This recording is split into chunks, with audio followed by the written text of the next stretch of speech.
Welcome to Hyperspace Prospector. I'll be discussing the Star Wars High Republic Phase 3 novel, Trials of the Jedi by Charles Soule. To start with, this has to be one of my favorite covers. The writing in this book is incredible. The sequences about the Blight, where you were basically on the ground following that family who was trying to escape. Terrifying when the city was collapsing around them and they were trying to get to safety, and they're like, okay, the end of this block. And the block has collapsed. Okay, let's try this way. And that wasn't the only scary thing about this book because the levelers at this point are so desperate that they're eating everyone.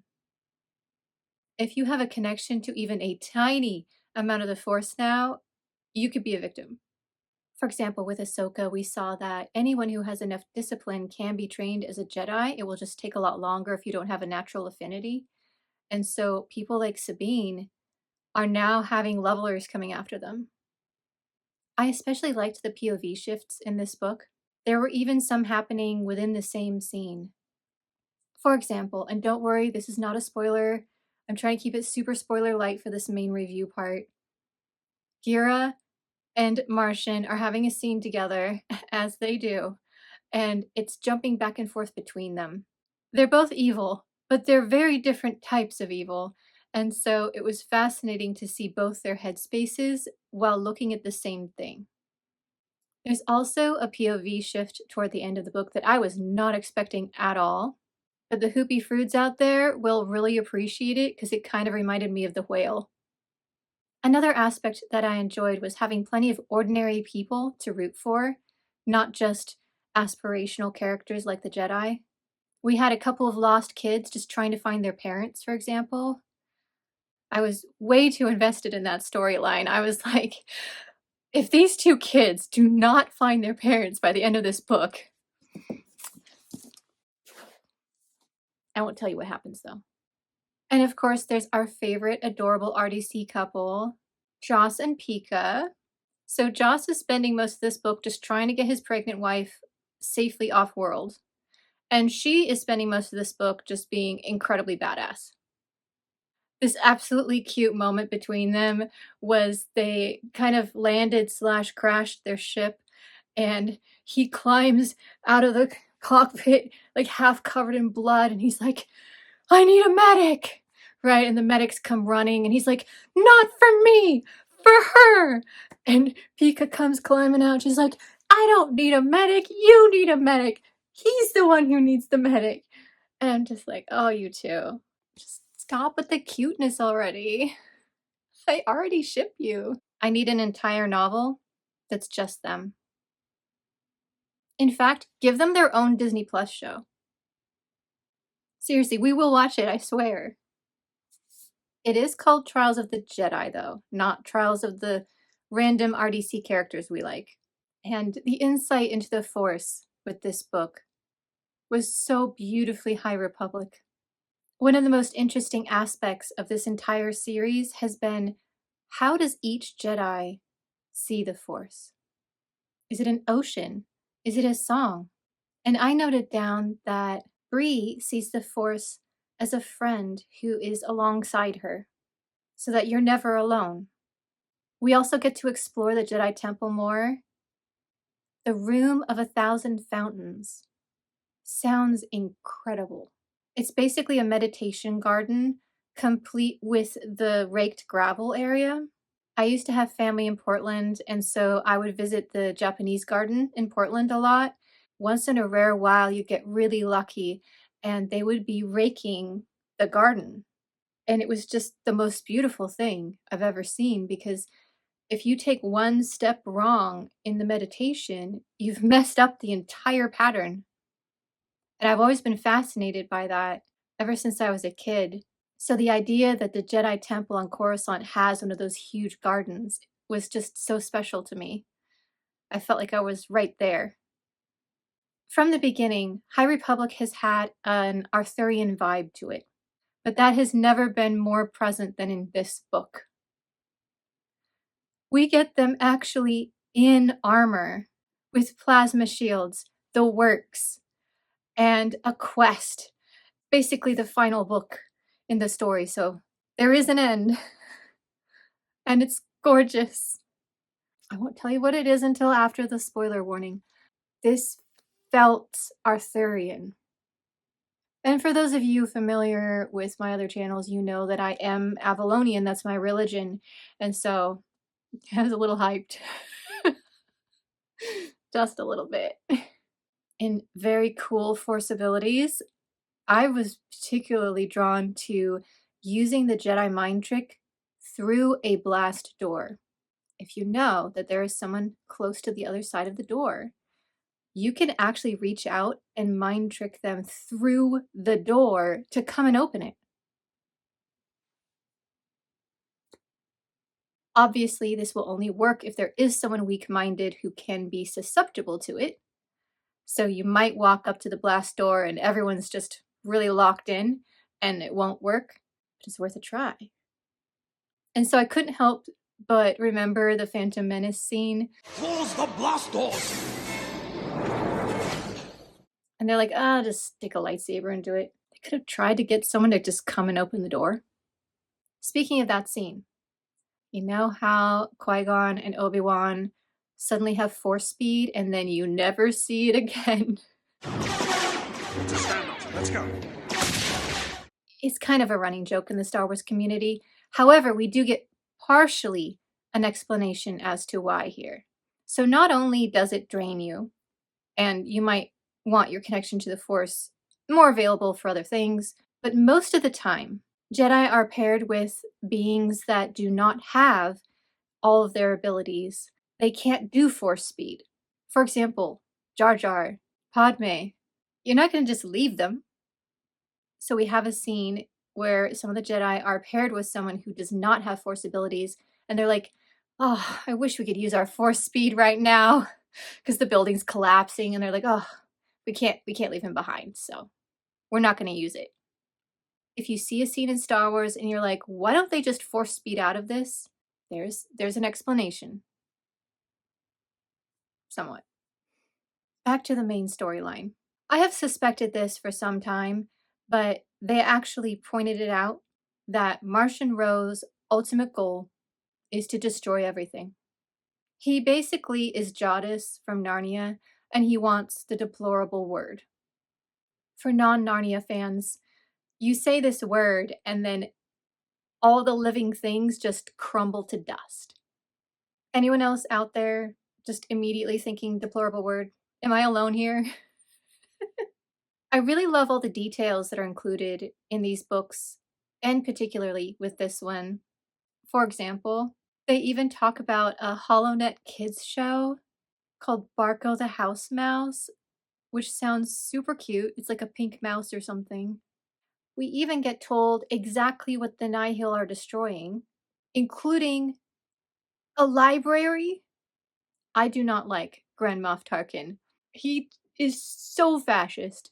However, I felt for his family in this moment when their library, the main library, Ariado, just I was like, you just made this personal. Speaking of that family, there is a great throwaway line. The Tarkins should be on the front line. That's why we're Tarkins. Well, they definitely were on the front line. You're all clear, kid. Now let's blow this thing and go home. Stand by.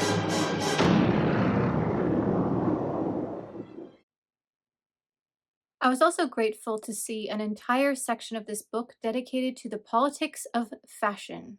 I get a lot of flack on my main channel when I go into great detail about what everyone is wearing and why I think they're wearing it. To have someone talk about this in a highly intelligent way and basically point out what you're wearing and where you're wearing it can be life and death. It is not frivolous. What you choose to wear in each location you are is so important. Back to the Nihil. We get to see a little bit more insight into their, I guess you could say, conquering mindset. They deliberately make sure that things like clean water and energy become unstable. The reason for this, from what I can tell, is that if the population is mostly concerned with getting clean water, they're not going to start an organized insurrection so that the area will be distracted. There's a quote here: "The Nihil would burn this planet to nothing rather than let us take it back." That gave me chills because, as you know, I'm not exactly subtle about my politics on this channel. And it really feels like the current administration has this exact mindset. We're just going to burn everything to the ground rather than let you have it. I'm going to go to a couple of quotes that really jumped out at me. I always like to do these with the review. This one is about Master Yoda meditating to push back the blight on Coruscant. Bree walks in to see him. He looks old, she thought, suddenly sad. I know he is old, but he's never looked old. That simple line told so much about the toll it was taking for all those Jedi whose job was just to basically sit there and meditate and push back the blight. Not a job I would sign up for. And it was getting pretty intense. Like, they were having blood coming out of like their nose. And we saw from, of course, the first book, Light of the Jedi, that if they work too hard, they will literally just die. Same as also what we saw in the sequels with Master Skywalker. This is about checks and balances in government, and it's from Lena herself. This is the danger of consolidating so much power in one person, she thought. Just because I have the ability to choose the future for a trillion beings does not mean I will choose well. Lena took a deep breath and slowly released it. What do I want? She asked herself. What does Lena So want this republic to be? One more great work, she thought. That's what I want. This is what happens when you have someone trustworthy in charge. But she has a really good point. It's dangerous to consolidate too much power in one person, even if they're a good person. It's just too dangerous to do. To continue some of her wise insight, she's concerned that after this war, the Jedi and the Republic have become a little bit too closely entwined and dependent on each other. But the Jedi were a story too, and someday perhaps they too might break against some harsh, unyielding reality. Lena felt strongly that ever again relying on the Order to the degree she had during the Nihil crisis would be a mistake. It was not a question of Lena's faith in the Jedi Order. It was a question of her responsibilities to the Republic. She was really seeing into the future here, and I think after having read this whole series, my big takeaway was, yes, it was a mistake. The Jedi should never have gotten involved with the RDC. I love both, but they should have kept separate and done their own thing and concentrated on peacekeeping. You could see the seeds of their downfall in the High Republic, and Lena saw them very clearly, and she was like, this can't ever happen again. And then we get the Clone Wars, and it does happen again, and guess what happened? On a more pleasant note, I really liked this quote from Reith. He looked up as many things as he could. Knowledge was a kind of lightsaber. Back to Ariadu. The word spread quickly. The time has come. This was a surprise to the Ariadan nobles, who thought the decision to begin the uprising would be theirs. But a people's desire to be free is a natural process. like a volcanic eruption or a ground quake. It has its own life, its own power. You can sense it looming and make preparations, but it cannot be held back. Subjugate a people for too long, and eventually they will erupt, sweeping away everything in their path. If no one chooses the moment for them, they will choose for themselves. Very powerful, this whole section of the book. It reminded me a lot of Andor. Freedom is a pure idea. It occurs spontaneously and without instruction. Back to Martian Rowe and his unique thought process. I have seen this in people, that when they're scared or anxious, they compensate for it by exerting control. That's their way of getting over the anxiety. And Martian admits to doing this. The only thing I've found that helps is to create absolute control over other things, other beings, and the only way to do that, the one method that feels right, is to kill them. That's true control over another person. You must know what I mean. You've killed many while in my service. This is why he's going after people like the Jedi, who seem difficult to control, and wanting to take them out. When you look at a situation like what happened with Renee Nicole Good, and many others, so many others, think of her because we have it on film that her final few moments were smiling and just being like, it's okay. It's okay, dude. I'm not mad. And just leaving. Why would you kill her? She was no threat. She was not anywhere near him. Why would he run up to her car and shoot her in the head?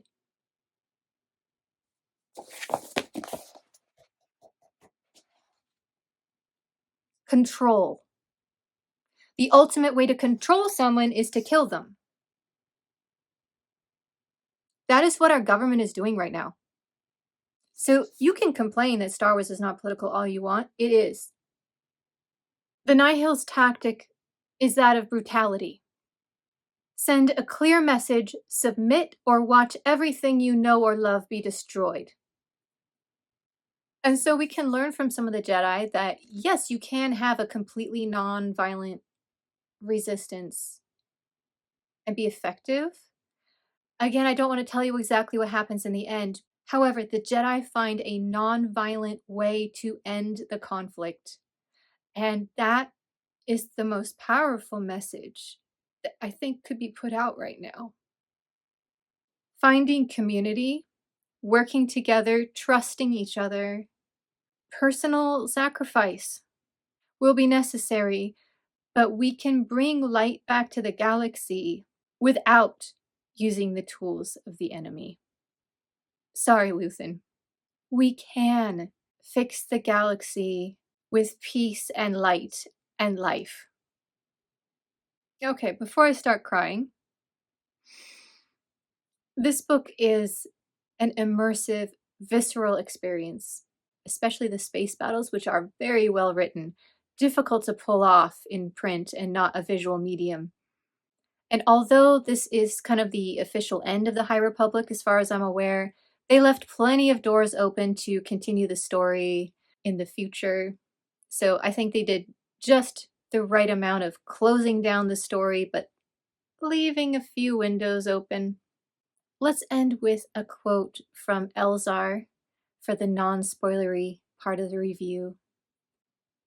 I'm not going to pretend everything's fine. It's been one disaster after another. But we are here. It is only finished if we decide it's finished. We are here. This has been my absolute favorite era of Star Wars. Sorry, Clone Wars. You're now number 2 era. I really hope that they explore more. There are a few books or comics I think I missed out of the amazing number of publications coming out. So I'm going to go back, find some gaps I missed, and there will be more High Republic content coming. If nothing else, we're going to try some of those cocktails and desserts mentioned in all the books. Spoiler alert! Only continue watching if you have either read the book or don't care. This tied in so well with the Acolyte, having the entire planet as a powerful force nexus, and then having the Acolyte basically be a smaller force nexus that we would have gone to explore, of course, if we had gotten season 2. Sorry, I'm going to be salty about that till the day I die. Anyway, from season 1 anyway, I think it ties together super well. Almost since they first were introduced, I've kind of suspected that the levelers were not bad inherently. Terrifying, I would run the other way if I saw one, but we started getting hints. Oh, they just need to go home. And then now, of course, we officially know that they are highly sentient, good beings who keep the neutrality of the Force, which is amazing. And I feel so bad for what they went through. I feel like when you pronounce their real name, it should be done in a very otherworldly manner. So I'm going to give it a try. See what you think. Shrikarai. Too much? We can also just be like, Shrikarai. This is the fun of books. You don't actually ever hear it aloud. Unless, I know there's audiobooks out there, I haven't heard them, so I don't know how to pronounce anything really. I'm just making this stuff up. I was really annoyed though by the fact that so many of the Nihil oligarchs just got away scot-free. Nothing happened. Where have we seen that before? Where have we seen powerful billionaires hurting children and then just getting away with no consequences? Where have we seen that? I will say this for Avon. She got her last laugh because she faked her death and Gira totally bought it. Yes, we know Avon is fine because she started her own secret scientific commune that we hear about in The Acolyte. I was very satisfied with Martian Rose's demise.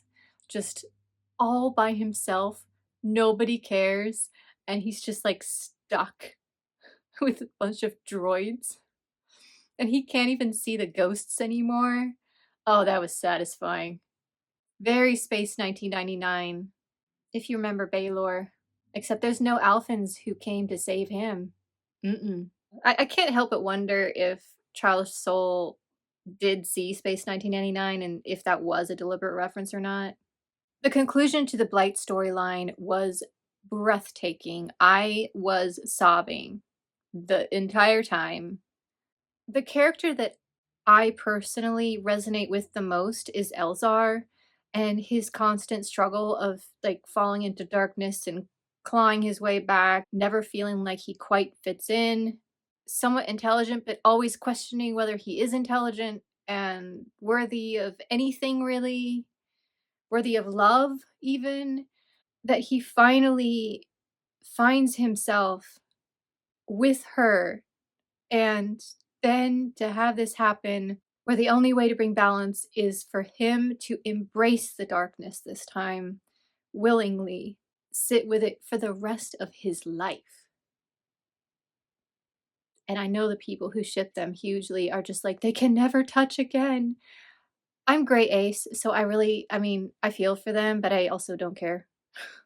For me, it was much more difficult that they would have to be apart in opposite directions of the Force, even, of the song, until they both die.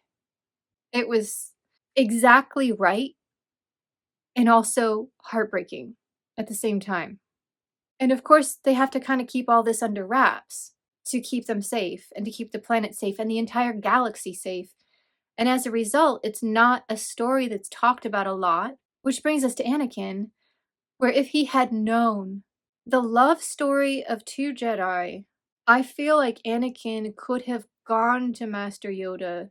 Look, you know the story we've been hearing since we were younglings about how romantic love can happen if it is true love that's able to sacrifice and that puts the good of the galaxy above that connection.